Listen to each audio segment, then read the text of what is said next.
27 में भाजपा कार्यालयों में ना चला तो नाम मेरा शुभम दुबे नहीं। नमस्कार, मैं दीपक चौधरी और आप देख रहे हैं आज के समाचार। आज दिन भर की सबसे बड़ी और अहम खबरों के साथ देश दुनिया की हर महत्वपूर्ण अपडेट आपको दिखाएंगे, सबसे पहले और सबसे सटीक। इसलिए आप मेरे साथ वीडियो के अंत तक बने रहिए। चलिए बिना समय गवाए बढ़ते हैं आज की पहली खबर। चलिए आज की पहली बड़ी खबर आ रही है उत्तर प्रदेश के लखनऊ से, जहां पर लखनऊ में ब्राह्मण समाज के लोग भारतीय जनता पार्टी से नाराज दिखाई दे रहे हैं। देखिए कैसे एक शख्स मीडिया के द्वारा बता रहे हैं बाबा का बुलडोजर भारतीय जनता पार्टी के कार्यालय पर ही चलेगा। सुनिए और क्या कुछ कहा है। यही बुलडोजर 27 में भाजपा कार्यालयों में ना चला तो नाम मेरा शुभम दुबे नहीं। बाबा का बुलडोजर भाजपा कार्यालयों में चलेगा 27 पहला होने जा रहा है। और यही बाबा का बुलडोजर जितने भाजपा कार्यालय बने अवैध बने, किसी का नक्शा नहीं पास है। बड़ी खबर राजस्थान की जयपुर से, जहां पर यूजीसी के विरोध में बैठी महिलाएं व पुरुष यूजीसी कानून वापस करने के लिए कर रही थीं विरोध प्रदर्शन। जब पत्रकार ने उनसे पूछा तब सुनिए महिलाओं का क्या जवाब था। अगर हमने मोदी को बनाया भी है तो हम गिरा भी सकते हैं। हमारी जनता में इतनी ताकत है कि अगर हमको उठा सकते हैं तो हम गिरा भी सकते हैं। ये सरकार अहंकार में है क्या? बिल्कुल बिल्कुल सरकार अहंकार में है। और वैसे नारियों का सम्मान करते हैं, कहते नारी का सम्मान है, और वैसे नारियों पर अत्याचार कर रहे हैं। बड़ी खबर आ रही है मुंबई महाराष्ट्र से, जहां पर किन्नर समाज ने भी शिक्षा के पक्ष में हाथों में पोस्टर लेकर निकाला पैदल मार्च और लगाए मोदी सरकार हाय हाय के नारे। देखिए जरा इस पर आपका क्या कहना है। क्या बीजेपी सरकार को सत्ता में अब नहीं रहना चाहिए या रहना चाहिए? कमेंट करो और बताओ।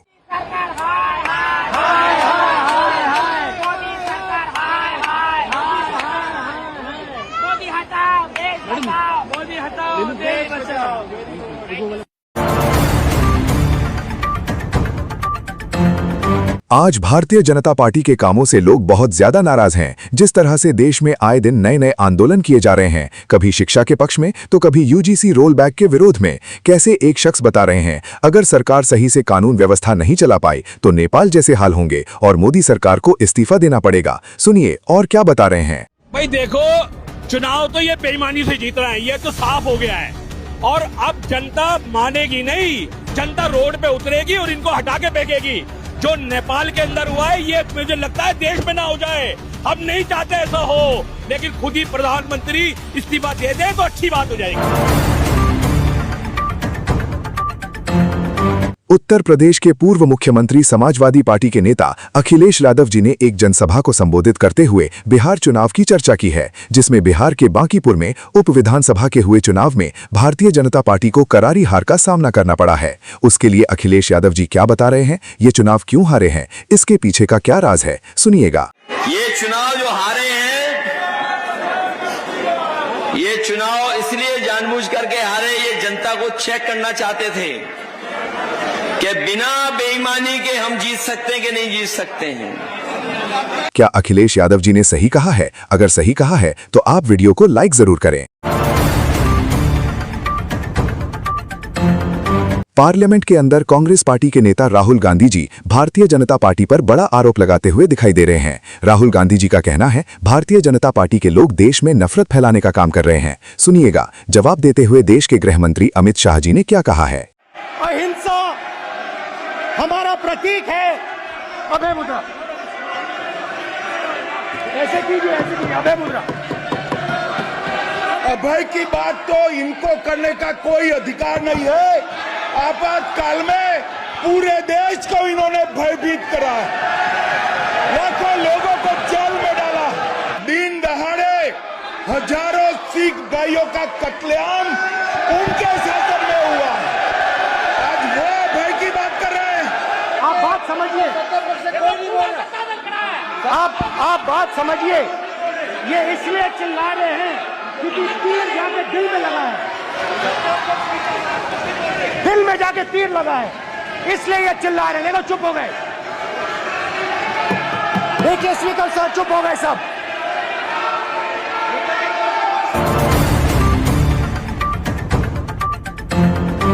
उत्तर प्रदेश के अयोध्या में राम मंदिर चोरी होने के बाद उत्तर प्रदेश के साधु संत बीजेपी पार्टी से बहुत नाराज दिखाई दे रहे हैं। जब अयोध्या के एक संत से पूछा क्या 2029 में प्रधानमंत्री मोदी बनेंगे या नहीं, सुनिए इस पर संत जी ने क्या जवाब दिया है।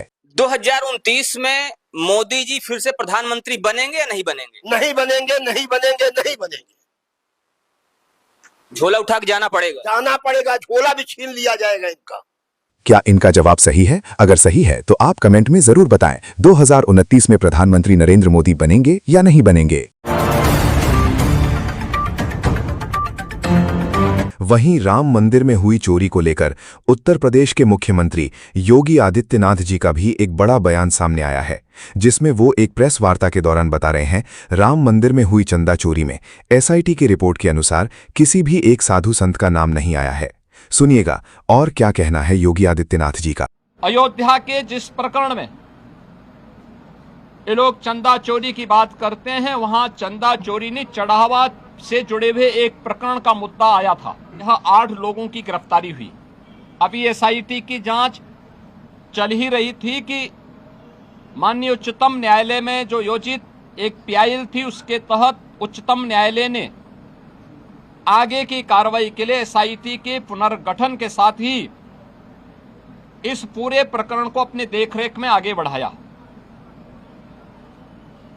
इस मामले में किसी भी साधु संत का कोई संलिप्तता प्रारंभिक जांच में एसआईटी की प्रारंभिक रिपोर्ट में कहीं भी नहीं पाया गया।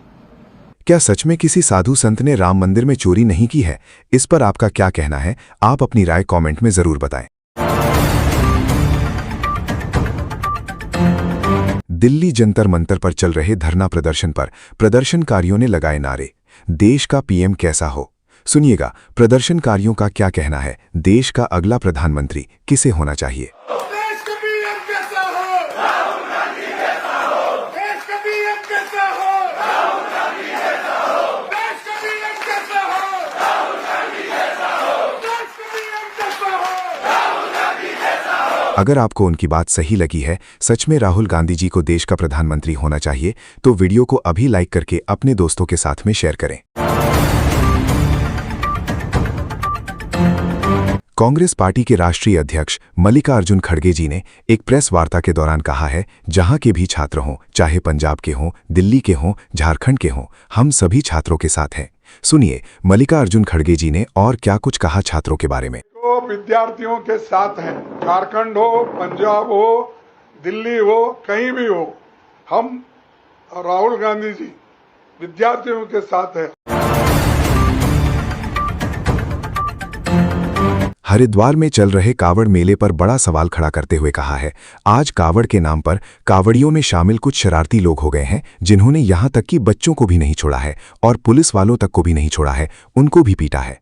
सुनिए एक युवक का क्या कहना है। गलत बात नहीं है, राजनीति गलत नहीं है, लेकिन उसमें घुसे हुए जो गुंडे बदमाश लोग हैं, आप देखिए किस तरीके से उत्तर प्रदेश की सड़कों पर कावड़ियों के रूप में गुंडे उतरे पड़े हुए। अरे स्कूल के बच्चों को तक सुरक्षित नहीं छोड़ा जा रहा है, तो उनको भी फेस डिटेक्टर लगाइए ना, अमित शाह जी से लेके जाइए टेक्नोलॉजी से जंतर मंतर पर थी, जिन्होंने अपराधियों को पहचान लिया था 3000 को, तो वहां पहचानने की बहुत जरूरत है।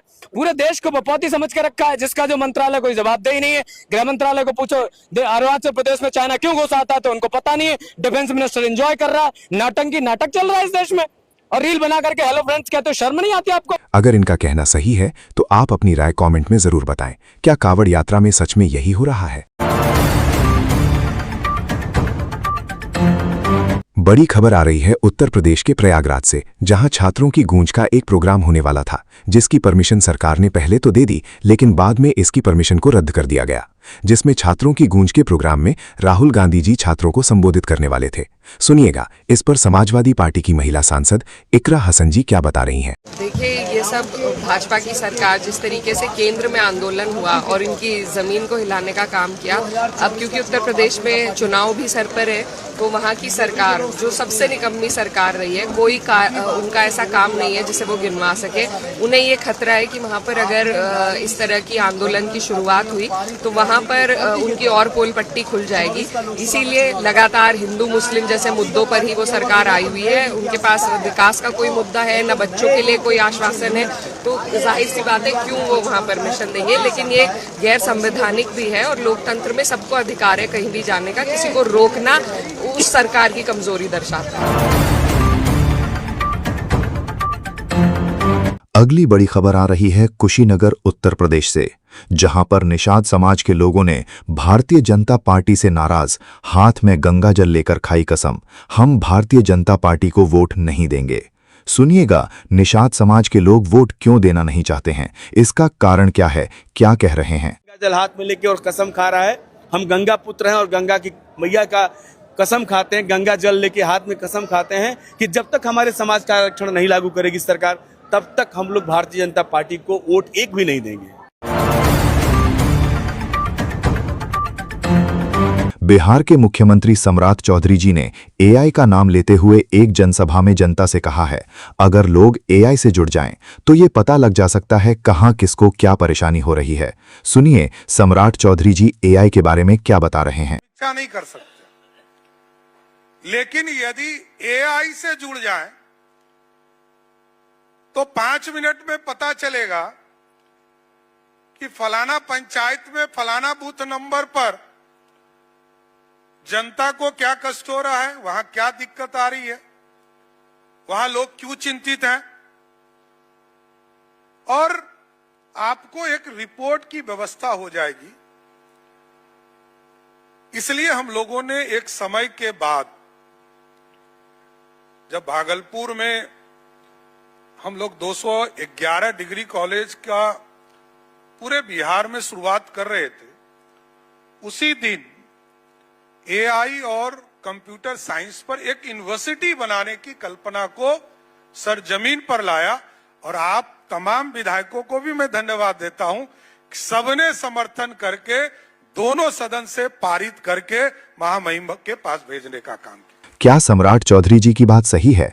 क्या एआई से सच में किसी भी परेशानी का पता लगाया जा सकता है? इस पर आपका क्या कहना है?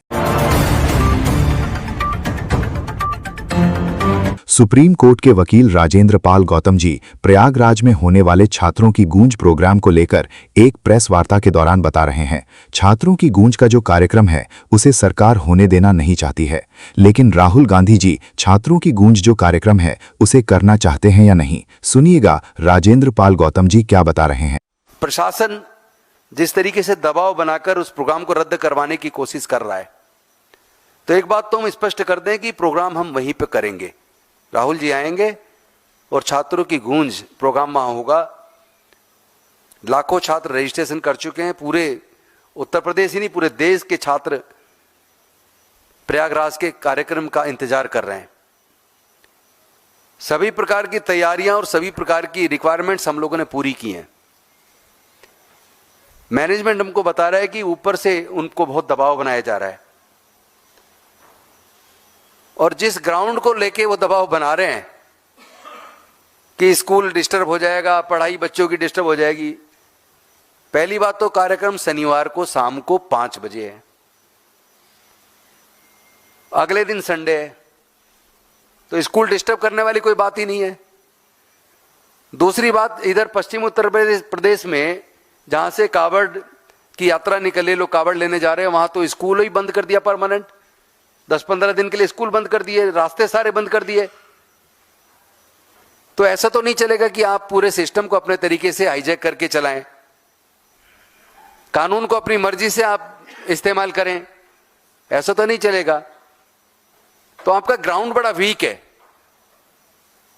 और जब बातचीत प्रशासन जो हुई तो पता चला कि ये लखनऊ से डायरेक्ट हमारे ऊपर दबाव बनाया जा रहा, हम क्या करें। क्या प्रयागराज में छात्रों की गूंज कार्यक्रम होना जरूरी है या नहीं? इस पर आपकी क्या राय है, जरूर बताओ। छात्रों का कार्यक्रम होना चाहिए या नहीं? आम आदमी पार्टी के राज्यसभा सांसद संजय सिंह जी ने सदन में SC/ST OBC समाज के लोगों की आवाज उठाई। देखिए उन्होंने बहुजन नायक मान्यवर काशीराम जी का नाम लेते हुए क्या कुछ कहा है। मान्यवर, मैं आपके माध्यम से ये सरकार से पूछना चाहता हूं, कांसीराम जी का नारा था, जिसकी जितनी संख्या भारी उसकी उतनी भागीदारी। आज मैं बड़ी विनम्रता पूर्वक आपसे पूछना चाहता हूं, सुप्रीम कोर्ट के जजेस में कितने पिछड़े समाज से हैं, कितने दलित समाज से हैं, कितने आदिवासी समाज से हैं, कितने समाज के वंचित तबके से आते हैं? नहीं मान्यवर, उनकी भागीदारी बिल्कुल शून्य है। इसलिए न्याय अगर आप करना चाहते हैं, आज न्यायपालिका हो, कार्यपालिका हो, विधायिका हो, पत्रकारिता हो, सब में बराबर का प्रतिनिधित्व समाज के वंचित, शोषित, पिछड़े, दलित, आदिवासी तबके को देना होगा। इसके साथ साथ मैं अनुरोध यह भी सरकार से करना चाहता हूं, न्याय की स्थापना तब होती है जब ऊपर से लेकर नीचे तक न्याय करता हुआ दिखे।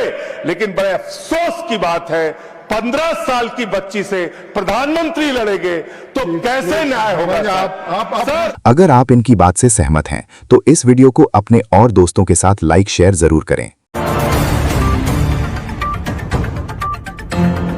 एडवोकेट मोहित शर्मा जी का एक ऐसा बयान सामने है जिसमें वो बताते हुए दिखाई दे रहे हैं, सरकार LIC कंपनी को बेचने जा रही है, लाइफ इंश्योरेंस बीमा कंपनी जिसको कभी घाटा नहीं हुआ है, फिर भी इसे बेचा जा रहा है। क्यों? सुनिएगा।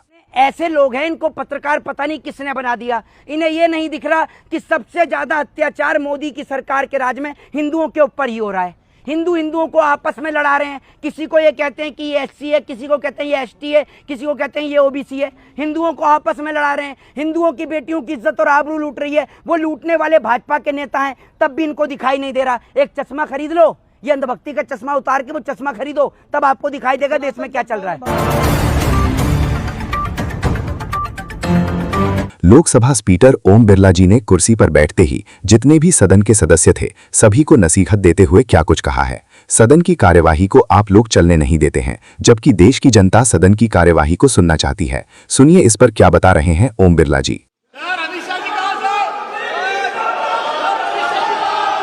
माननीय सदस्यगण, मैं आपसे पुनः आग्रह करता हूं कि देश संसद को चर्चा संवाद के रूप में देखना चाहता है। आप प्रश्नकाल महत्वपूर्ण समय होता है। देश की जनता प्रश्नकाल में आपके प्रश्नों और सरकार के जवाबों को सुनना चाहती है। इसलिए मेरा आप लोगों से आग्रह है कि आप अपनी अपनी सीट पर विराजें। मैं सदन की कार्रवाई को चलाना चाहता हूं। सदन चलना चाहिए, सदन चर्चा संवाद के लिए होना चाहिए, लेकिन आप रोजाना नियोजित तरीके से गतिरोध पैदा करते हैं, सदन की गरिमा को गिराते हैं, अनैतिक तरीके के पोस्टर लाते हैं। मेरा आपसे आग्रह है, ये सदन चर्चा संवाद के लिए ये अच्छी परंपराएं नहीं है और आपका अच्छा आचरण भी नहीं है। देश इस आचरण को देख रहा है। मेरा पुनः आग्रह है, आप सदन चलाने में सहयोग करें। अगर आपको वीडियो पसंद आई है तो वीडियो को लाइक करें, शेयर करें, साथ ही साथ चैनल को सब्सक्राइब करके बेल आइकन को ऑल नोटिफिकेशन पर प्रेस कर लें। ये थी देश दुनिया की सबसे बड़ी खबरें। मेरे साथ वीडियो के अंत तक बने रहने के लिए आपका बहुत बहुत धन्यवाद। मैं दीपक चौधरी और आप देख रहे थे आज के समाचार।